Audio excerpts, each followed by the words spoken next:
Vamos pensar um pouco além do código VAL3 que a gente vê na Bolsa. Pensa na Vale como a espinha dorsal da indústria moderna, sabe? O minério que ela tira da terra vira o aço dos nossos carros, dos prédios, das pontes no mundo todo. É por isso que, quando a Vale está numa encruzilhada, como parece estar agora, o mercado inteiro para prestar atenção. Então, nessa análise, o que a gente vai fazer é um verdadeiro raio-x da Vale. De um lado, o que faz ela ser tão atraente para tanto investidor, e do outro, que nuvens de tempestade são essas no horizonte que podem sim assustar. A gente vai colocar tudo isso na balança, os prós e os contras. E como a gente vai fazer isso? Bom, o nosso roteiro é o seguinte. Primeiro, vamos entender a dimensão da Vale, o tamanho do jogo. Depois, vamos colocar o chapéu de otimista e ver por que comprar essa ação pode ser uma ideia e tanto. Aí, a gente vira a mesa e analisa os riscos. E claro, com os dados na mão, a gente finalmente chega na grande questão que está no ar sobre a empresa hoje. Ok, antes da gente mergulhar em gráficos e números, a gente precisa colocar uma coisa em perspectiva. O tamanho da Vale. Ela não é só mais uma empresa no mercado global. Não. Ela faz o mercado global se mover. E a prova disso está na produção. Depois de um período bem turbulente, a empresa voltou para o topo. Reconquistou o título de maior produtora de minério de ferro do mundo.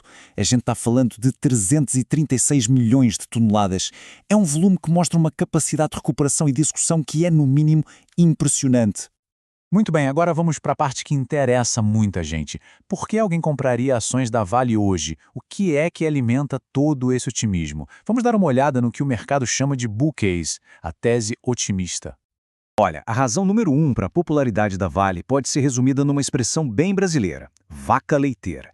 Para quem busca uma renda passiva, a empresa tem sido uma fonte super consistente e robusta de dividendos, ou seja, dinheiro pingando direto no bolso de quem tem as ações. E para a gente medir essa, digamos, saúde leiteira, a gente olha para um indicador chamado Dividend Yield. De um jeito bem simples, ele mostra qual a porcentagem do preço da ação que volta em forma de dividendos todo ano. E é claro, quanto maior esse número, mais interessante a coisa fica para o investidor. E o número atual é de impressionar, 8,76%. Para se ter uma ideia do que isso significa, é um retorno muito, mas muito competitivo, que supera boa parte das opções de renda fixa e de outras ações na Bolsa. É um belo atrativo. E o melhor é que isso não é um ponto fora da curva, não. Se a gente olhar para trás, a consistência é bem clara. Mesmo se a gente tirar da conta aquele ano excepcional de 2021, a Vale vem entregando dividendos num patamar consistentemente alto. Isso prova que não é uma promessa vazia. Mas o otimismo não vive só de dividendo, né? Existe um segundo pilar bem forte aqui, o futuro. A Vale está se posicionando de um jeito muito inteligente para a tal da economia verde. O níquel e o cobre que ela produz são fundamentais para baterias, para carros elétricos, e os investimentos e metas de descarbonização mostram um compromisso sério com essa nova realidade. Ou seja, a empresa não está só no negócio de hoje, ela está de olho no negócio de amanhã. Ok, o cenário otimista é bem atraente, a gente viu. Mas agora a gente precisa falar do outro lado da moeda. O que é que pode dar errado? Vamos mergulhar nos argumentos da tese pessimista, o bear case. O principal fantasma que assombra a Vale hoje tem nome e se chama China. A saúde financeira da empresa está diretamente ligada ao preço do minério de ferro, que por sua vez depende demais do apetite da China por construção. E é aqui que mora o perigo. A Vale aposta que o preço não cai abaixo de $100 a tonelada, só que o mercado em geral está prevendo um valor menor. Essa aposta desencontrada pode acabar custando bem caro. E além da China, tem riscos que vêm da própria natureza e da operação. Chuvas muito fortes podem paralisar a produção e a sombra de desastres passados, infelizmente, ainda existe. Mesmo com todos os avanços em segurança, como o descomissionamento de barragens, qualquer novo incidente, por menor que seja, pode derrubar o preço da ação e gerar custos bilionários. E isso, claro, impacta diretamente quem investe. Por último, tem o que o gráfico da ação nos diz. Desde 2023, o papel está numa trajetória de queda. Isso leva a gente para uma pergunta clássica do mercado. Será que a Vale é uma pechincha só esperando para decolar? Ou será que é uma armadilha de valor? Aquele tipo de ação que parece barata, mas que no fim das contas só continua caindo. Chega de teses, de otimismo e pessimismo. Vamos aos fatos. Agora é a hora de mergulhar nos números para ver a realidade da Vale em preto no branco. Então, quem são os donos da Vale? Bom, a empresa não tem um único dono, mas grandes fundos de investimento como a Previ e a gigante global BlackRock tem fatias enormes do bolo. Isso, por um lado, traz estabilidade, mas também tem um risco. Se um desses gigantes resolve vender suas posições, o preço da ação pode sentir o golpe, e sentir forte. E olha, nada melhor do que uma comparação para a gente ter uma ideia melhor das coisas.